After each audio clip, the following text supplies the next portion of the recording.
O primeiro semestre de 2024 está ficando para trás, mas não podemos dizer o mesmo sobre as preocupações do mercado. Muito longe disso. Além da necessidade do corte de gastos, outros pontos vão se aproximando no horizonte à medida que o fim do ano se aproxima. E aqui me refiro à troca da presidência do Banco Central do Brasil e às eleições americanas, que acontecem em novembro, mas o pontapé inicial já foi dado na última quinta-feira, dia 28, com o primeiro debate transmitido pela televisão entre Joe Biden e Donald Trump, os dois candidatos dos partidos democrata e republicano que disputam a presidência. Enzo Pacheco, analista de internacional da Empiricus Research, comentou: o debate ele é muito mais a forma como o candidato se expõe do que propriamente dito as propostas. Quando começou o debate, você viu o Biden ele, tendo dificuldade para responder. Eu tinha a impressão que ia ser aquele famoso 7-1, né, que o Brasil tomou da Alemanha. No decorrer do debate ele até deu uma melhorada e no final ele voltou a dar uma rateada. Então eu não acho que foi um 7-1, mas eu poderia dizer que foi um 5-2. O Trump, pelo menos no debate, ele parecia mais energético, parecia estar, né, com as ideias um pouco mais claras. Você pode até questionar se as ideias eram corretas, né? Se você for ver a questão do fact-check, ver o que ele falou, o que procede, o que não procede, ele foi o Trump de sempre, né? Falou bravata, contou lá as mentiras, mas às vezes com convicção. Então, a impressão que ficou não foi uma impressão positiva para o Biden. Tanto que a gente vê hoje nos jornais até um certo clamor de que ele desista da candidatura para poder abrir uma vaga para alguém um pouco mais novo, porque, vamos lembrar, ele vai estar com 85 anos se ele for eleito agora, né? E aí, aquela impressão que você tem de uma pessoa que não consegue concatenar completamente as suas ideias, como é que essa pessoa vai comandar a maior economia do mundo?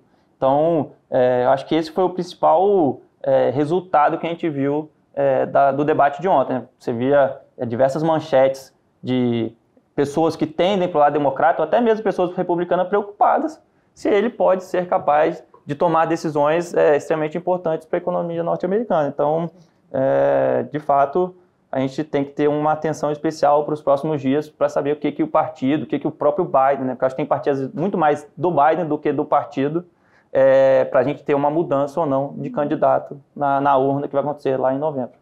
Legal. E eles chegaram a trocar algumas acusações ali em relação à inflação, um pouquinho de mercado de trabalho, um falando que na gestão de um foi melhor, que na do outro foi melhor. Qual é o cenário hoje desses pontos lá nos Estados Unidos? E o que a gente pode esperar ali para esse ano, pelo menos? Esse talvez muitos analistas políticos entendem como a principal dificuldade que o Biden tem, né? Os números da economia são bons, a economia está crescendo, o desemprego permanece em um patamar historicamente baixo, a inflação, ainda que não tenha voltado para a meta do Fed, ele já caiu bastante das máximas, né? Se você for pensar há 15 meses atrás, 18 meses atrás, a inflação estava ali rodando perto dos 7, 8, 9%. Hoje ela está mais próxima dos 3, 2,5%. Então, esse é o grande mistério que as pessoas falam. Como com uma economia tão boa, o Biden não consegue fazer isso virar voto, né? Quando você vai ver as pesquisas de intenção de voto, o Trump estava ligeiramente na frente, e com o debate de ontem ele ficou ainda mais na frente. Então, parece que é aquela realidade, às vezes, de mídia social. O que é na mídia social é falado, e muitas vezes a pessoa aceita isso como realidade e imagina que a economia realmente está ruim, né? Então, esse é a grande questão, mas atualmente os números estão bons. A gente até pode falar depois, né? A gente vai falar do PCE, ele veio em linha com as estimativas, talvez não tenha vindo ainda no ritmo que o Fed gostaria, mas pelo menos vai mostrando que a inflação não vai voltar para aqueles 4, 5% que a gente viu até pouco tempo atrás. Então, de novo, acho que foi muita bravata do lado do Trump, dificuldade do Biden, às vezes, de mostrar as qualidades que ele teve ele teve alguns problemas também, na questão fiscal ainda é importante nos Estados Unidos, mas essa eu acho que foi o principal ponto assim, de dificuldade do Biden não conseguir demonstrar isso com clareza para aquelas pessoas que ainda estão indecisas, né? Então, isso realmente é um grande mistério para a gente ver para os próximos meses. As falas recentes do presidente Lula continuam a trazer bastante volatilidade ao mercado, principalmente no que se refere à valorização do dólar, que disparou nos últimos dias, chegando perto dos R$ 5,60 na última sexta-feira, maior valor desde janeiro de 2022. A ata do Copom, divulgada na última terça-feira, falou a todo momento sobre a unanimidade da decisão por interromper o ciclo de queda de juros. Para isso, destacou o cenário global incerto e o cenário doméstico marcado por resiliência na atividade, elevação das projeções de inflação e expectativas desancoradas. Fernando Lourenço, head de renda fixa da Prosperidade Investimentos, falou sobre como alocar os investimentos para aproveitar o cenário atual. Bom, acho que para os mais otimistas, eu acho que a gente pode ir para os títulos, por exemplo, de juro real, de IPCA+, e alongar um pouco essa carteira. Porque hoje você tem 6,30 está ótimo, 6,40 está ótimo, mas não que não possa piorar, né? Então, assim, para os mais otimistas, você acha que a economia, que o governo vai cortar gasto, que vai dar uma descompressão nesses juros, que inchou muito nos últimos, né, principalmente nesses primeiros 6 meses de 2024, se você acredita que o governo ele vai tomar as decisões corretas de cortar gastos, vai desinchar, eu acho que é interessante você pensar em alongar o prazo médio desses títulos de inflação, né? E se você tiver, até porque não, né, um pouco mais arrojo, se você for mais arrojado, até olhar algumas oportunidades pré que existem hoje no mercado, que estão com taxas realmente muito diferentes do que você tinha no começo do ano, né? Só que no começo do ano, estamos falando do mesmo do ano, as perspectivas eram diferentes, mas assim, se você está otimista, eu acho que também fazer boas travas no pré-fixado para prazos de 3, 4 anos aí, mas deixando claro que você está otimista, mas ser um pouco mais arrojado nessa questão de pré, né? de pré-fixado, tá? Então, em termos de alocação, eu acho que uma carteira ela tem que ser equilibrada e o equilíbrio ele é muito ligado ao perfil do investidor que a gente está falando, né? Então, assim, tem o conservador, tem o moderado, né? Então, assim, acho que bolsa também, a gente não tá, embora seja de renda fixa, não dá para negar que se o governo, que a gente tem que acreditar, né, que o governo ele vai corrigir a rota, né? Porque a gente tem coisas boas, né? Então, como a gente está falando de arrecadação, tem coisas boas, né? Então, se você diminuir esse ruído, se o governo tiver tranquilidade para fazer o corte de gasto, né? Tiver apoio no Congresso, né? Que é importante também, né? A gente fala muito do Executivo, mas existe, né? Temos o Congresso também que precisa ajudar.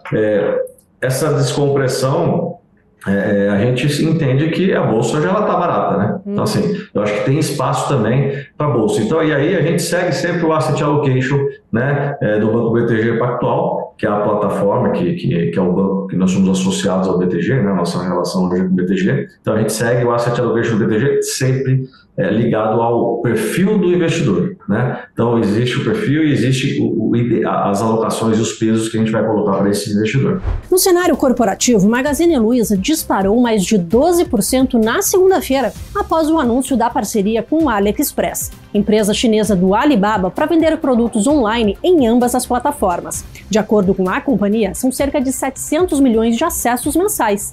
Na visão de Phil Soares, a parceria revela um cenário de menos competição no mercado. Olha, a gente está vislumbrando, né, que essa parceria envolva o mercado brasileiro, conforme foi divulgado, né? Então a gente vai ter os produtos da AliExpress, que são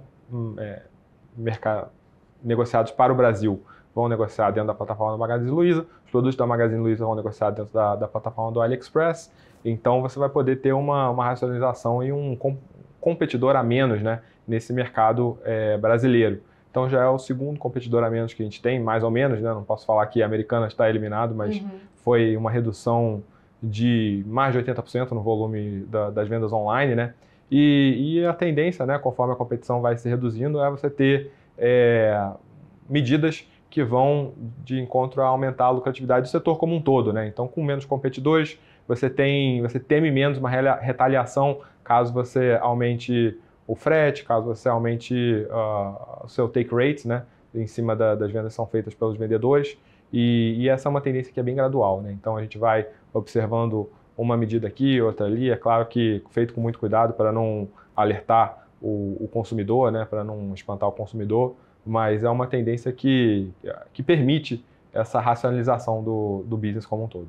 Porque, né, acaba aproveitando, né? É estratégico porque Magazine Luiza, sendo um dos maiores aqui, a AliExpress se aproveita aqui. E Magazine Luiza lá também, né? Com a AliExpress chegando lá, então atinge o mercado chinês.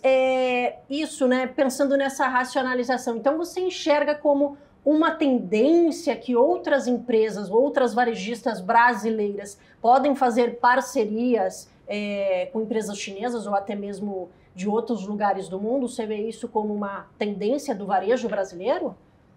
Esse acordo envolveu o mercado brasileiro, né? Então a Magazine Luiza vai veicular os seus produtos no AliExpress voltados para o consumidor brasileiro. Isso. E vice-versa. Então a tendência de redução da competição em nível Brasil, acredito que deva continuar. Podemos até ver outros acordos como esse no futuro, né? Por mais que plataformas como Shopee, Shein e AliExpress tenham melhorado muito a sua acessibilidade, ainda assim é visto como uma importação, né? E aí você tendo a Magazine Luiza, uma bandeira da Magazine Luiza envolvida, você traz uma familiaridade maior, né, para esse business. Então outras empresas como, por exemplo, o Mercado Livre, como as americanas, já estavam começando a fazer compras internacionais, né, a permitir compras internacionais pelos seus clientes, sempre com uma discriminação bem clara, né, compra internacional. E a gente acredita que podemos ver, sim, outros acordos desse tipo, né, sendo feitos aqui no Brasil. Este foi o Giro da Semana com os principais destaques da semana do Giro do Mercado. Espero vocês na semana que vem.